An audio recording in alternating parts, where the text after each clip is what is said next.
If you're looking at something tragic and you feel horrible while you're looking at it, guess what? You're lined up. When you look at something not wanted like cancer and you feel horrible as you're looking at it, you're lined up with it. But an easier way to hear that is when you feel bad, you're not lined up with what you do want. In other words, we don't want you to begin to think that there is this source of good and this source of bad. And when you feel good, you're in alignment with the source of good. And when you feel bad, you're in alignment with the source of bad. Although it plays out exactly that way. What we would rather you understand is that there is a stream of well-being. And the better you feel, the more in alignment with it you are. And when you don't feel good, you are somehow doing that thing you do, which is keeping you from being a vibrational match to the well-being that is natural to you, that really is you. So why are you here? It seems like it should have been more. It seems like there should be more to it. It should be more complicated. After all, I've devoted thousands of lifetimes to this understanding. I'm on the leading edge of thought. I paid $150 to get here. Shouldn't there be more to this? And we say, oh, there's a lot more, but it all falls under the category of joy. It's all for joy. It's all for your exhilarating life experience. It's all for our joy. All of this exists so that you can continue to expand in joy. Did we say all of this exists so that you can joyfully expand? Well, the expansion is inevitable. But if joy is your goal, it certainly is ours. Then and only then are we able to stay in balance. If you get growth out there as your goal, then you lose your barometer. You lose your sense of where you are in your balance of desire and allowing. Joy has to be the only thing that matters to you, or you'll lose that balance. And oh, heaven help you, and Abraham too, if you ever make growth your goal. Because when growth is your goal, you work so hard, you lose your connection, and then you set up a wall of resistance, and then you ask harder and harder, you work longer and longer, you feel worse and worse, your desires stay further and further away, you walk forward and so do they, you walk forward and so do they. An elusive dream, it seems. But when you make joy your dominant quest, then you can feel, time for me to put more emphasis on the specifics of what I want. Time for me to put less emphasis on the specifics of what I want. And time for me to relax and bask in things already accomplished and things already appreciated. Oh, things are slowing down a little bit for me. Now, what do I want? Things are going way too fast for me. Now, let's see how I can bask. In other words, if you're paying attention to the way you feel, then you have this perfect awareness, and it begins to feel as natural to you as driving your car. Sometimes we see you mad at yourself because you have a desire that you cannot figure out how to get close to. You can't find the feeling place of it. And we say, this is the fun. We see you. You like challenges in your computer work. You like challenges on the football field. You like challenges in tennis. You like challenges. You put yourself in competition with all kinds of things. You love the expansion of your mind. Why not enjoy your step-by-step motion toward your own creation? Why not relax and begin enjoying the process instead of beating up on yourself because you're here and your desire is over here? Why not start enjoying the journey? We don't see any of you taking off on a vacation knowing that eventually you'll come back home and having all of these cities and all of these destinations in your plans, and then suddenly waking up on the morning that you're going to leave and saying, let's see, here's my itinerary. I'm going here and here and here and here and here and here and here, and 30 days later I'll be back home. Home? I'm already home. Why go?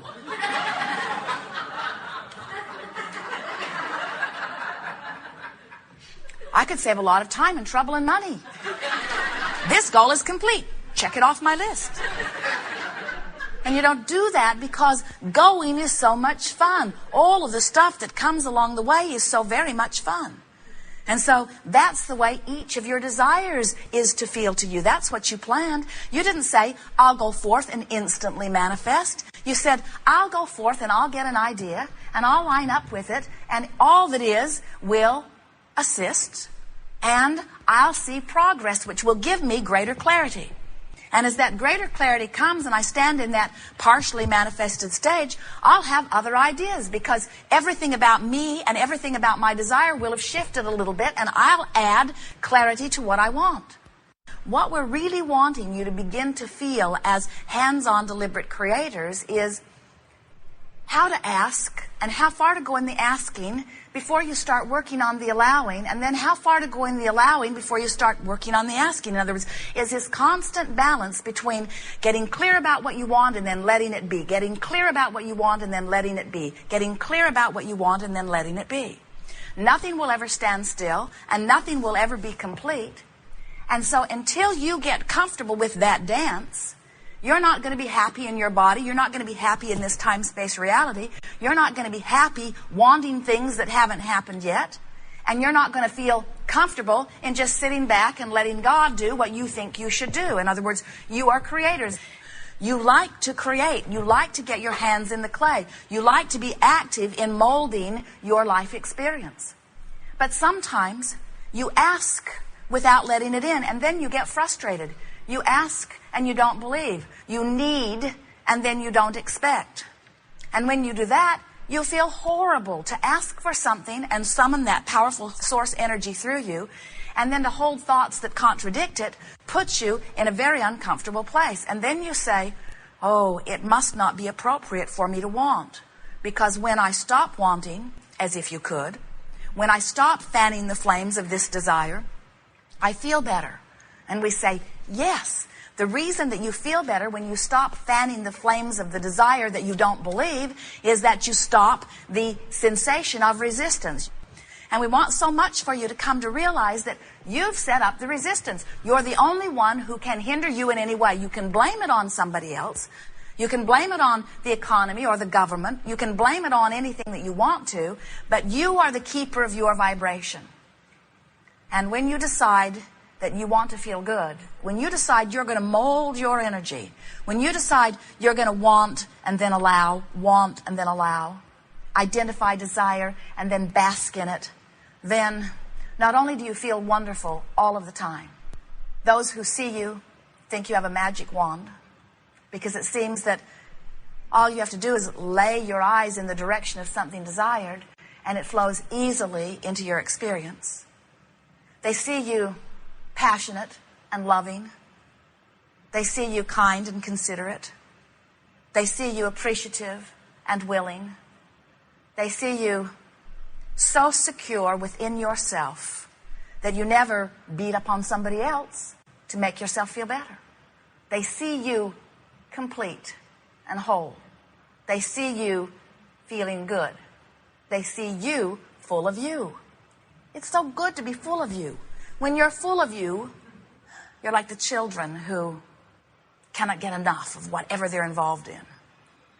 You're like the child who seems tireless, doesn't need to sleep, wants to play one more time. So what are we talking about here? Are we teaching the science of deliberate creation, which means think about what you want? Or are we teaching the art of allowing, which means pet your cat and don't think about what you want? We're teaching whatever it takes for you to feel good. And for every one of you, it will be a different recipe in different moments.